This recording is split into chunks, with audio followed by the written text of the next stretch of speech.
Gente, olha, para quem quer se interessar sobre crítica textual, crítica bíblica,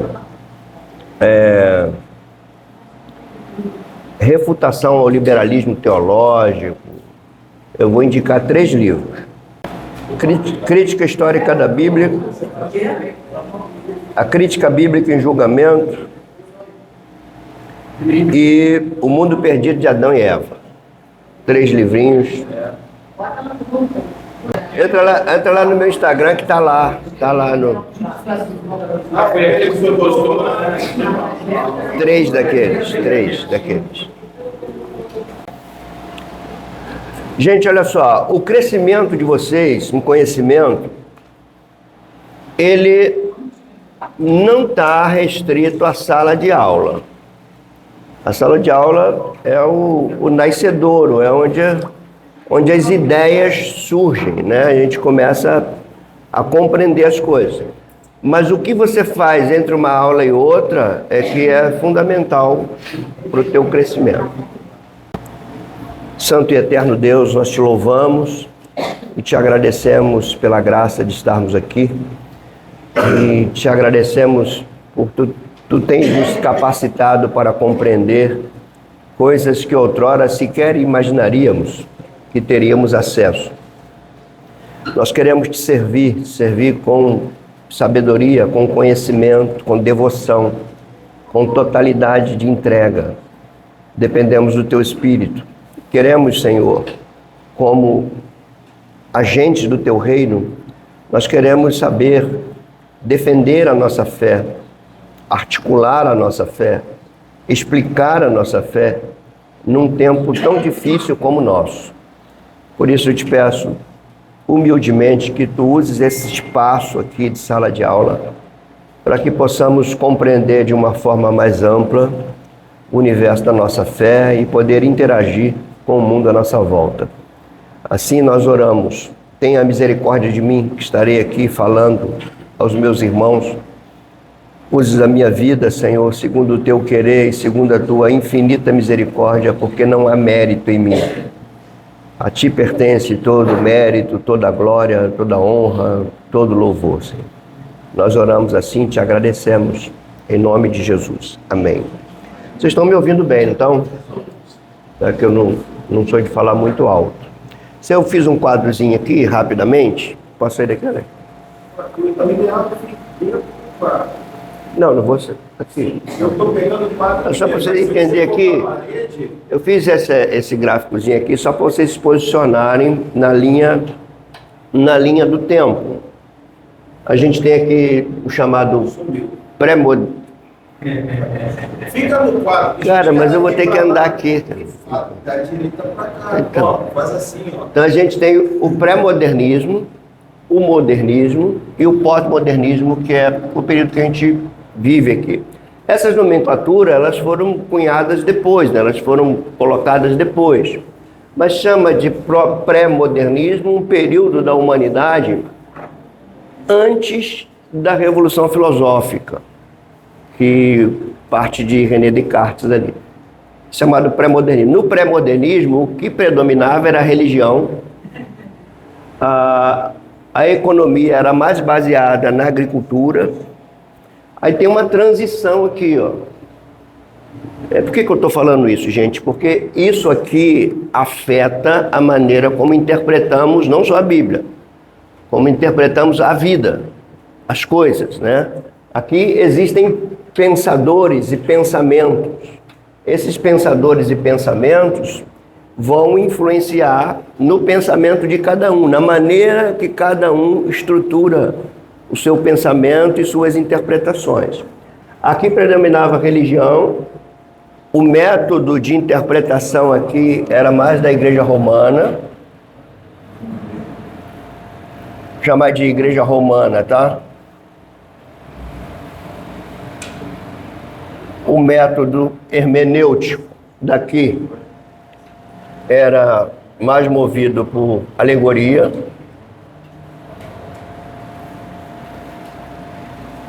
E o chamado quadriga, lembra da quadriga? Ou seja, aqui predominava no pré-modernismo, se a gente pegar do primeiro século em diante, a gente vai ver do primeiro ao quarto século, predomínio de cultura greca-romana. Primeiro ao quarto século. Então, os pensadores eram influenciados por isso. Do quarto século em diante, o mundo se torna cristão. O mundo vai se cristianizando, o mundo vai se tornando cristão. À medida que o mundo se torna cristão, então as pessoas começam a pensar e a interpretar à luz dos ideais do cristianismo. Estão pegando isso? O que eu quero dizer com isso? Que não há neutralidade. Não há neutralidade hermenêutica. Quando a gente vai para um texto ou para qualquer coisa, a gente já tem um pressuposto. A questão é, de onde vem esse pressuposto? Quem é o autor desse pressuposto? Aqui a gente tem, ainda antes do mundo se tornar cristão, os pressupostos são greco-romanos, por isso que eles não entendiam a igreja. A igreja foi duramente criticada por filósofos dessa época, por pensadores dessa época, porque a maneira de ver o mundo era totalmente contrária àquilo. Aqui, do primeiro até o quarto século, o mundo não era cristão, era um mundo pré-cristão.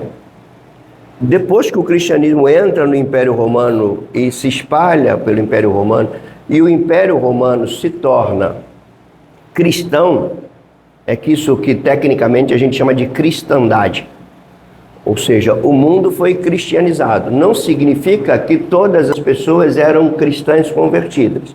Significa que todas as pessoas pensavam e interpretavam à luz dos ideais cristãos. Ok?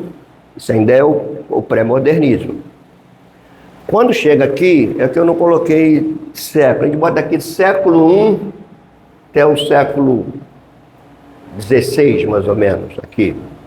Só que do século XIV... Como é que escreve século XIV, gente? Vocês sabem? Vai. X1 não, XI. Garoto. Quando chega no século XIV, o mundo externo ao cristianismo começa a mudar seus pensamentos. Daqui que vai surgir chamada Renascença. Eu estou colocando essas datas aqui, mas não estou bem certo não, tá? Acho que é assim.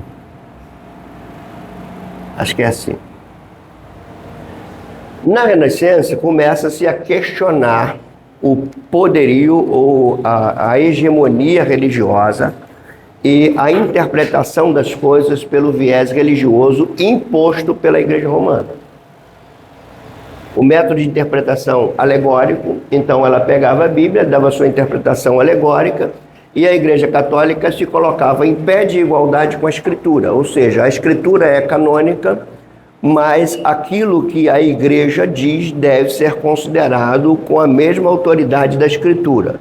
Então aqui, obviamente, vai surgir muita coisa que a Escritura nega, mas que todos têm como verdade. Esse mundo aqui fora começa a se opor a isso. Estão entendendo? E surge então a Renascença, o humanismo renascentista. Com o humanismo renascentista, a ideia é: vamos nos desvencilhar dessas imposições estabelecidas pelo romanismo, ou pela Igreja Romana, e vamos voltar às fontes. Aí vão surgir pensadores. É aqui, nessa Renascença e no humanismo renascentista, que os pré-reformadores vão ser influenciados. John Wycliffe, John Hus e outros. Eles são influenciados aqui porque aqui já surgiram as grandes universidades. Então, pensa comigo, surgiram as grandes universidades, então as grandes universidades eram o meio onde o intelectualismo brota. Então, eles começam a fazer releituras de filósofos antigos, sobretudo de Aristóteles, que trabalhava com forma, com matéria, e o pensamento crítico surge. Como surge um pensamento crítico? Lembra? Existe um pressuposto. pressupostos vão sendo estabelecidos na cabeça das pessoas. E essas pessoas passam agora aí para os textos bíblicos com os pressupostos vindo do humanismo renascentista. Dali, os pré-reformadores questionam a Igreja Romana e vão surgir outros filósofos que vão pavimentar o caminho para aquilo que a gente vai chamar de modernismo. Aqui no modernismo, o que predomina não é mais a Igreja Romana, o pensamento religioso. Aqui é racionalismo,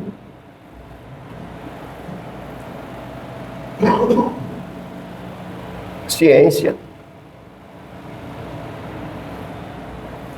e o método de interpretação que vai começar a surgir agora é crítico. Método crítico. Exatamente para criticar tudo que havia se estabelecido. Nós estamos nesse período aqui, ó. O modernismo, ele tem aí alguns séculos de existência, até que ele começa a ruir no século passado. Mas no início do século XX começa a ruir o modernismo com o ideal do racionalismo. Por isso que aqui na pós-modernidade, o que predomina não é mais o racionalismo, é o empirismo, a experiência humana, é o relativismo. A gente vai tentar ver isso tudo aqui hoje. E, obviamente, outra maneira de interpretar a Bíblia. Interpretar só a Bíblia, não, interpretar a vida. Eu quero que vocês entendam isso. Não é questão só de interpretar a Escritura. É uma forma de interpretar a realidade à sua volta. Como você interpreta a vida. Você interpreta com quais lentes você enxerga a vida. Se são pelas lentes da Escritura, se são pelas lentes das vertentes filosóficas atuais. Essas lentes é que vão determinar como a gente enxerga a realidade à nossa volta. Como eu costumo dizer, mas a frase não é minha, a frase, se eu não me engano, é de Michael Gorin, que ele dizia que a Bíblia não é como um quadro que você pendura na tua casa para ficar olhando para ela. A Bíblia é como uma janela que por meio dela você enxerga tudo lá fora. Por isso que o cristianismo ele não pode ser confinado a paredes, a templo, a domingos, a cultos. O cristianismo é a aplicação dos princípios de Deus na vida do ser humano em todas as suas esferas. Então, a maneira como você interpreta a Escritura é fundamental. Se você interpretar a Escritura corretamente, você passa a ter uma visão correta do mundo à luz daquele que criou, porque você está interpretando corretamente. A gente sempre vai ter isso, ó.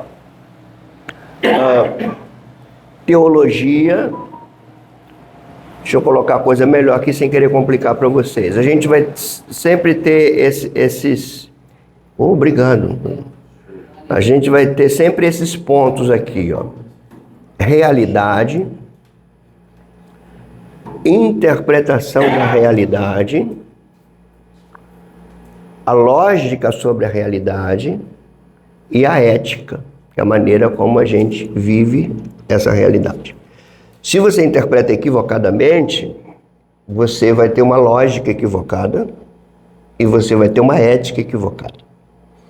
Só que a gente não vai para a Escritura ou para um texto ou para as coisas que você interpreta na vida, você nunca vai neutro. Não há neutralidade, vou falar isso já. Não há neutralidade hermenêutica. Todos que interpretam partem de um pressuposto. Ou seja, o que é um pressuposto? Aquilo que eu já suponho previamente. A questão é, o que é esse pressuposto? Para cristãos como nós, que nos afirmamos ortodoxos, o pressuposto que nós temos ao lidar com a Escritura é o pressuposto da revelação. A gente se submete à revelação e entende que a Escritura é inspirada por Deus, é inerrante, é divina, é teantrópica, ela é divina, mas escrita por seres humanos, supervisionados de forma infalível pelo Espírito Santo. São esses pressupostos. Então, quando você vai para a Escritura, você já tem o pressuposto que ela é a palavra de Deus. Você já tem o pressuposto que Deus existe. Você já tem o pressuposto que Jesus é o centro da redenção. Você já tem isso. Você já vai para a Bíblia com isso. Isso é pressuposto. Isso é um pressuposto cristão ortodoxo. Não posso nem falar que é um pressuposto cristão. Porque tem alas e alas do cristianismo cujo pressuposto não é a Bíblia como revelação de Deus, como infalível, como totalmente canônica. E a gente vai ver isso aqui dentro da pós-modernidade, que é, se tempo houver, a aula do segundo tempo. Bom, aqui a gente tinha a quadriga, que achava que o texto tinha 4 sentidos. O sentido real, sentido moral, o sentido escatológico e o sentido aplicado. Por exemplo, quando eu falei do Salmo 5, né? Foi do Salmo 5 que eu falei. Quando se lê um salmo que fala de sofrimentos, essas coisas, o que a quadriga vai dizer? Esse método aqui, que a Igreja Católica usava. Literalmente, o salmista está passando por sofrimento, isso é o texto literal. Mas aponta os sofrimentos de Cristo. Qual é o sentido moral? Como eu passo pelos sofrimentos com a minha fé em Cristo. Qual é o sentido escatológico? Um dia o sofrimento vai cessar, porque Jesus vai voltar. Então, esse era o quadriga. Tinha quatro sentidos o texto.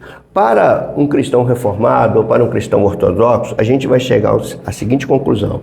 O texto não tem mais de um sentido. O texto só tem um sentido e é o sentido que o autor colocou nele. Eu não coloco o meu sentido no texto. O texto é aquilo que o autor quis dizer e não aquilo que eu quero dizer usando o texto do autor. O texto é sempre aquilo que o autor quer dizer.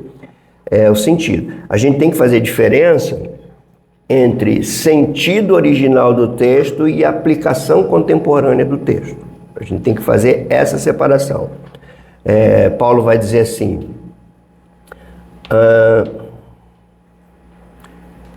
um texto difícil, por exemplo, não permito que as mulheres falem na igreja.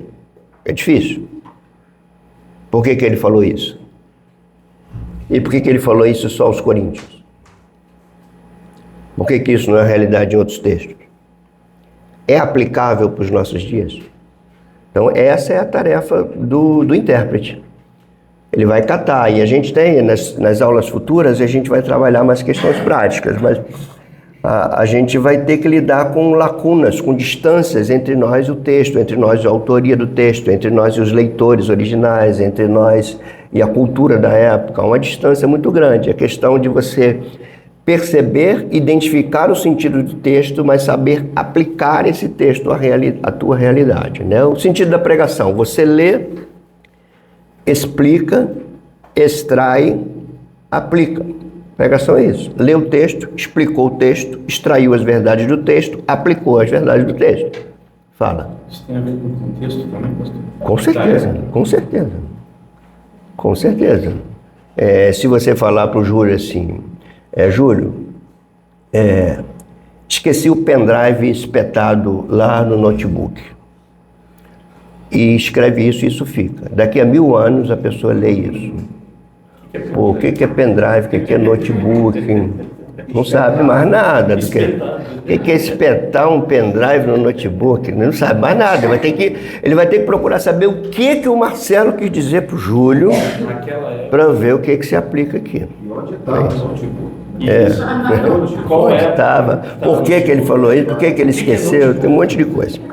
Vamos prosseguir aqui. Com o modernismo, vai surgir um novo meio de interpretar a Escritura. A gente vai ter que lembrar um pouquinho da aula passada. A gente falou do surgimento do iluminismo. O iluminismo que surge aqui, mais ou menos aqui, É chamado de iluminismo porque é a era das luzes. Ele chama isso aqui, ó, daqui até aqui, do século IV até o século XV, mais ou menos, ele chama de período das trevas. Por que período das trevas? Porque a humanidade estava sob as vendas da religiosidade romana, da religiosidade do catolicismo romano. Mais ou menos isso, 1000 anos.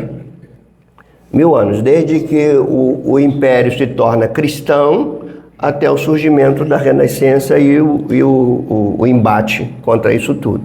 Então há um burburinho da humanidade, a igreja não tem mais essa hegemonia, tem críticas, tem isso, questionamentos, e aí vão surgir novas vertentes cristãs. Por exemplo, vai surgir o iluminismo vai gerar uma nova maneira de interpretar a Bíblia, que é o chamado método histórico crítico, que é o ponto da nossa aula. E o método histórico crítico, o liberalismo teológico, ele recebe esse nome mais na Alemanha, e na Inglaterra, sobretudo na Inglaterra, surge o deísmo cristão. O deísmo cristão já é fruto de uma maneira diferente de interpretar a Bíblia. Método histórico crítico é um método que declara ir para a Bíblia com neutralidade científica. Eles afirmam... É bom? Não tem neutralidade. Não existe. Isso é uma falácia deles. Isso era um argumento deles, mas eles iam com pressuposto. Quando ele diz que há uma neutralidade, eles queriam dizer, nós não vamos para a Bíblia com algum pressuposto. Nós vamos para a Bíblia com a ciência. A Bíblia é um livro como qualquer outro livro e deve-se usar uma hermenêutica científica que busque pegar o que tem de verdade dentro do método histórico. Isso já é o pressuposto. Já é o pressuposto. Aí eles já falam. Eles já vão para a Bíblia afirmando que a Bíblia não é a palavra de Deus. Eles já vão para... Então já tem esse pressuposto. Então é claro que eles vão buscar outras coisas na Escritura a partir daquilo que eles já trazem com eles. Então não existe neutralidade na interpretação. Todos nós temos o nosso pressuposto. O que eu quero trabalhar para vocês aqui é ter o pressuposto correto. Trabalha o termo pressuposto. Pressuposto é supor previamente. Você já vai para o texto supondo que você tem um ponto de partida. Ou seja, você já tem mais ou menos... É comparado ao preconceito. Um conceito prévio. Comparado a isso. Conceito prévio. Coração realmente aberto em Deus. Não, esses caras do método histórico crítico, eles dizem que vão com a mente pura. Mas não é verdade. Porque eles vão com a mente cheia de pressuposto científico. E não está distante não, está bem próximo. E não está distante não. Agora, na pós-modernidade, que a gente, se Deus permitir, a gente vê ainda isso, na pós-modernidade é diferente. Na pós-modernidade eles defendem pressuposto. Só que qual é esse pressuposto? A gente vai ver daqui a pouco aí. A gente está lidando com coisas aqui, irmãos, que a tua vida está em jogo. Tua vida, aquilo que você enxerga da vida de você mesmo, da realidade da sua volta, da tua família, de como você lida com as coisas, depende de quais são as lentes. Quais são as lentes que você usa para enxergar tudo isso. É por isso que o nosso próximo curso, você lembra qual vai ser? História. Cosmovisão. O que é cosmovisão? Visão de mundo. Quais são as lentes que faz a gente enxergar a realidade à nossa volta? Desenganar. Então, por isso que esse curso aqui ele é muito interessante, que ele é uma esteira para aquilo que está por vir. Vamos lá. A maneira de como o liberalismo teológico lidou com a interpretação bíblica, tem um erro aqui, foi pela utilização do método histórico crítico. Aqui a gente precisa diferenciar isso aqui, ó.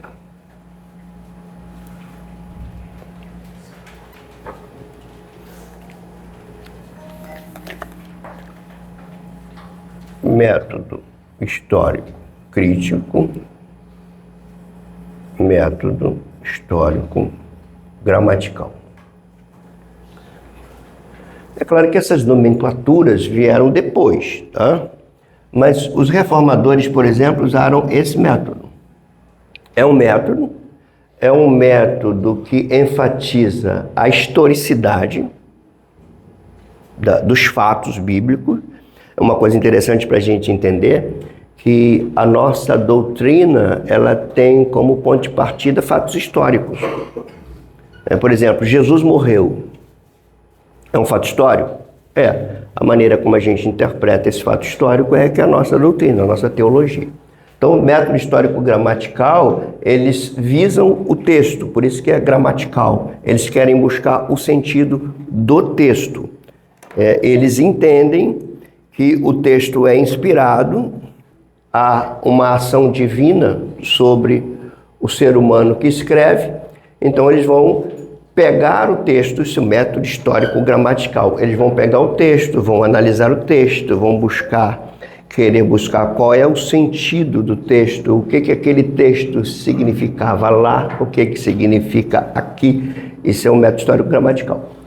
O método histórico-crítico, o nome já diz, eles vão para a Bíblia, mas não reconhecendo a Bíblia como palavra de Deus, mas a Bíblia é um instrumento de crítica.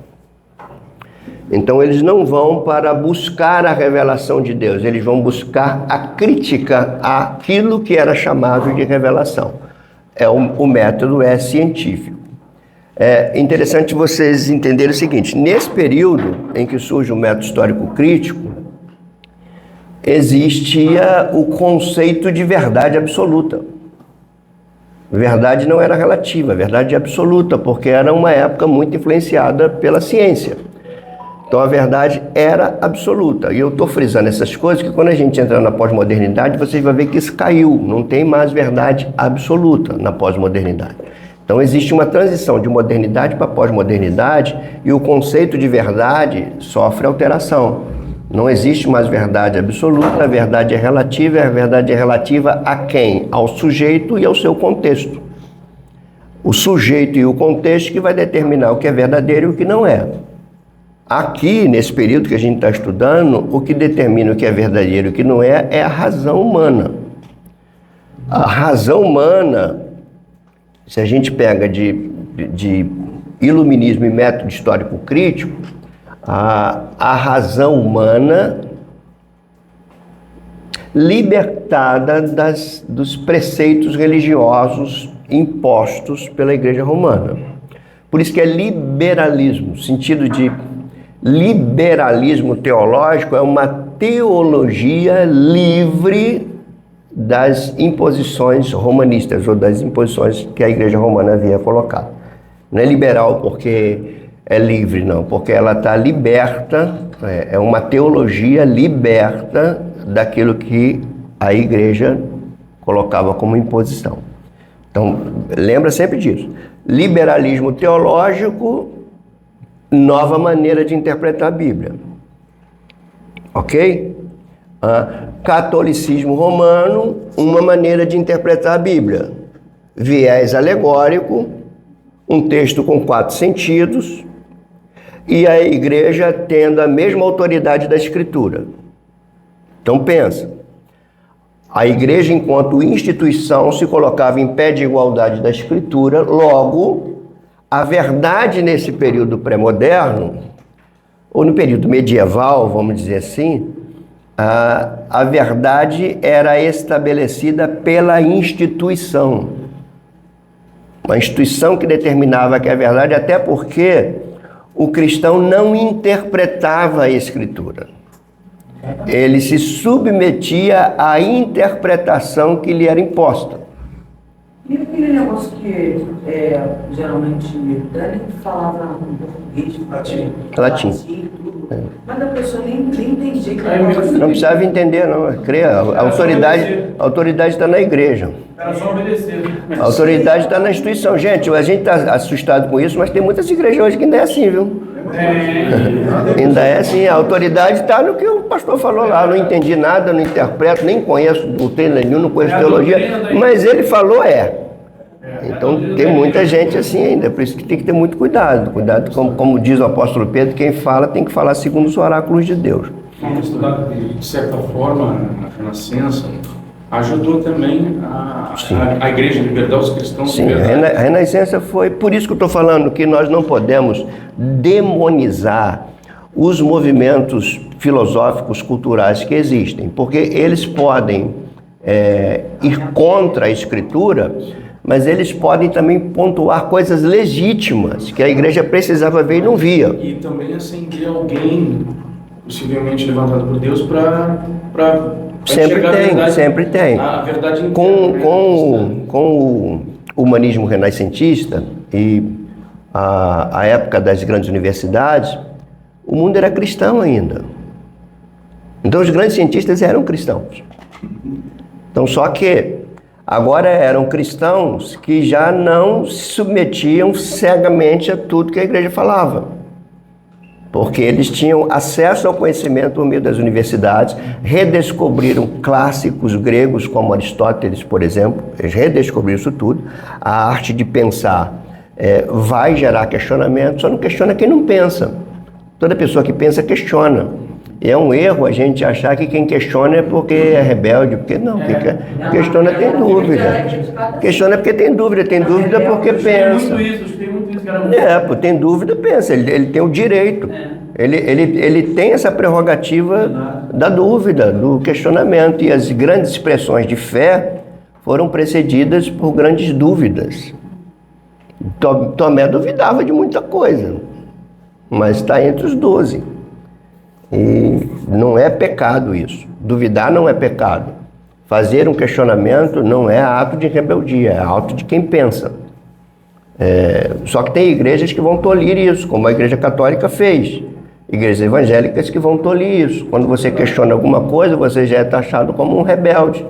E a comunidade começa a enxergar você como um rebelde, porque a liderança da igreja está colocando esse rótulo em você. E você começa a ser persona não grata. Mas não é. Existe uma diferença entre o questionamento... construtivo. Não, o questionamento válido, né? Da rebeldia. Agora, quando a pessoa questiona e é explicada, e ela continua o seu questionamento, tem duas coisas. Ou ela está errada e não se submete a uma verdade, ou de fato aquilo que está sendo imposto para ela não é verdade. Tem duas opções aí, né? Tem duas. Está querendo razão, relativizar uma verdade que é verdadeira. Então, hoje a gente vai lidar muito com isso aí, só que eu preciso ser bem direto aqui, eu já não estou sendo, para a gente lidar com o conteúdo todo que tem aí. Só quero que vocês entendam isso, ó. Humanismo renascentista. Nova maneira de pensar. Questionamento às imposições do romanismo, da Igreja Romana. Não queremos negar Deus, porque eles eram cristãos. E queremos uma teologia que não dependa, que não seja subordinada àquilo que o catolicismo está impondo. Que teologia é essa? A gente precisa ser liberado de lá. Então, a teologia liberal, liberalismo teológico. A falácia do liberalismo teológico é que eles têm como pressuposto a ciência e não a revelação. Essa foi a falácia. Então, quando você vai para a Bíblia com o pressuposto científico e com o endeusamento da razão, que era o período já do iluminismo, você não vai aceitar como verdade aquilo que a ciência não comprova como verdade. Como é que você vai aceitar como verdade um homem andar sobre as águas? Então, isso não é verdade. Mas eu não quero negar a Bíblia. Mas isso não é verdade. Porque no meu tempo isso, estou falando de época moderna, né? No meu tempo isso é inconcebível. Então não é... Se não é verdade, mas eu não quero desfazer da Bíblia, o que é? É uma forma de comunicar a verdade num período antes do racionalismo. Então, como é que eles comunicavam a verdade? Por meio de mitos. Eles criavam mitos para comunicar uma verdade. Como a gente vai ver daqui para frente, uma das propostas do método histórico crítico e do liberalismo teológico seria tirar o mito e descobrir a verdade. Jesus andou por cima das águas. Mito. Não verdade. Qual é o significado desse mito? Esse era o ponto. Eles trabalhavam nisso, mas era o mito. E isso tem implicações severas para nós, porque toda a nossa fé ela é estabelecida em fatos históricos, a historicidade bíblica.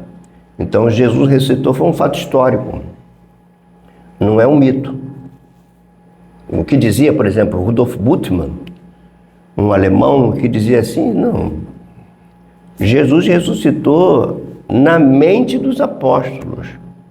Só eles que enxergaram. Não que ressuscitou literalmente, na mente deles. A maneira deles ressuscitarem Jesus foi pregando o Evangelho. Então, quando se prega o Evangelho, Cristo está ressuscitando. Essa era a ideia de Rudolf Bultmann, ele era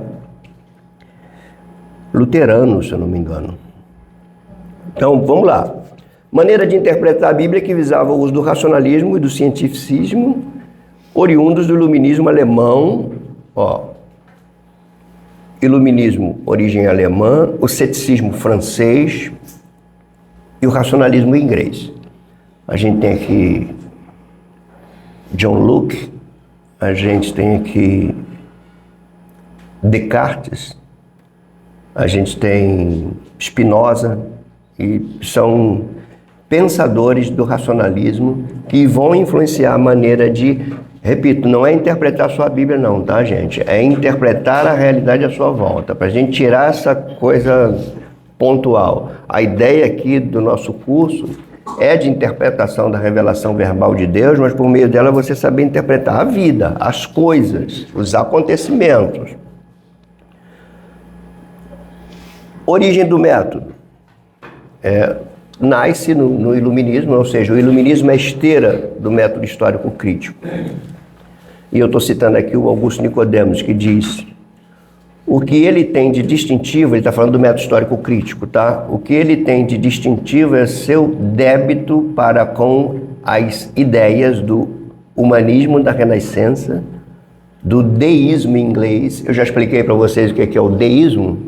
O deísmo é um contraponto com o teísmo. O teísmo é o cristianismo ortodoxo, vamos dizer assim. O que é um teísta? O teísta é o que crê a Bíblia como palavra de Deus, que crê no Deus que se revelou, no Deus transcendente e imanente, é um Deus eterno, porém também pessoal. Esse é o teísta. Todos nós somos teístas. Né? Todos nós somos teístas. O deísmo, ele vai ter uma vertente diferente, porque ele é influenciado pelo racionalismo, ele é influenciado pelo iluminismo. Ele não descarta Deus, mas ele anula a imanência de Deus. Deus existe, mas não é um ser pessoal. Você está aqui, convive com ele, conversa com ele, ora com ele, fala, ele ouve, caminha contigo.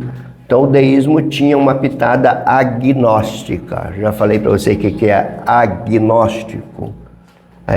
Há um prefixo de negação, né? Não, há não. Não é não pequenininho, tá? A significa o não. E gnose, que significa conhecimento. Então, por que o deísmo é agnóstico? Ele afirma a existência de Deus, mas nega a possibilidade de conhecê-lo. Então, esse é o deísmo. Com o deísmo, influenciado pelo iluminismo, pelo liberalismo teológico, pelo método histórico crítico, o deísmo, que ele ganha força na Inglaterra, né, ele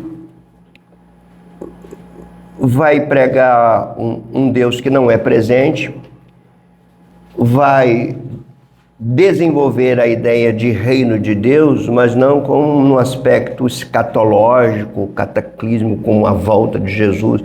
O reino de Deus, isso aqui é importante, que ele está presente até hoje, tá? O reino de Deus, na mente dos deístas, era construído pelo homem racionalmente liberto, que era capaz de construir o mundo com ideais dignos e puros. Então isso está até hoje, né? Está dentro do cristianismo. O cristianismo influenciado por marxismo, pelo exemplo, pelo socialismo, ele tem muito isso. Embora o discurso seja outro, no interior da pessoa o que move é isso mesmo, né? Um mundo melhor construído por nós, aí tem a questão da justiça social, daquela coisa toda. Isso tem origem lá e, como eu disse, não é uma coisa que a gente tem que criticar cegamente. Eles também se levantaram a favor de uma coisa que a igreja estava negando, como nega até hoje. Então o deísmo tem isso, e o Augusto fala muito disso aqui, né? O iluminismo alemão, ceticismo francês, deísmo inglês. Agora, esse camarada aqui é Johann Salomon Semmler. Esse cara aqui, eu poderia dizer que ele foi uma espécie de divisor de águas para o método histórico crítico. A frase dele que rachou tudo foi essa aqui, ó.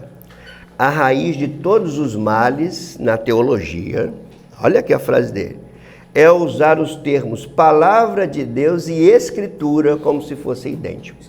Essa frase aqui, qual é o veneno que tem nessa frase? Ele foi direto para mim, foi direto. Não, direto em quê? Onde está o veneno aqui? É a palavra de Deus. A Bíblia não é mais palavra de Deus. Ele disse que essa é a raiz de todos os males. Queria só que vocês entendessem a fala desse homem no contexto dele, tá, gente? No contexto dele.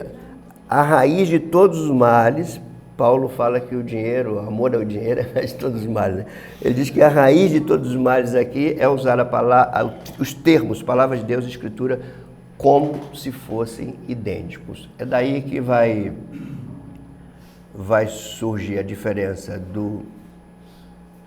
vai estabelecer a diferença do cânon normativo para o cânon formativo. O cânon formal, o que é o cânon normativo, segundo eles? É aquilo que dita as coisas para você viver e aplicar na tua vida. E o que é um cânon formal? É aquilo que os escritores escreveram. Então você tem que buscar o cânon normativo dentro do cânon formativo. Em outras palavras, extrair a palavra de Deus de dentro da Escritura. O que é a Escritura? Um livro. Como é que você interpreta um livro? Pelos viés cientistas, na época do cientismo. Então você interpreta a Bíblia como você interpreta qualquer outra Bíblia. A hermenêutica, então, é estritamente científica nesse caso aqui. Então, como é que o sujeito vai para a Bíblia? Qual é o objetivo da hermenêutica desse sujeito aqui?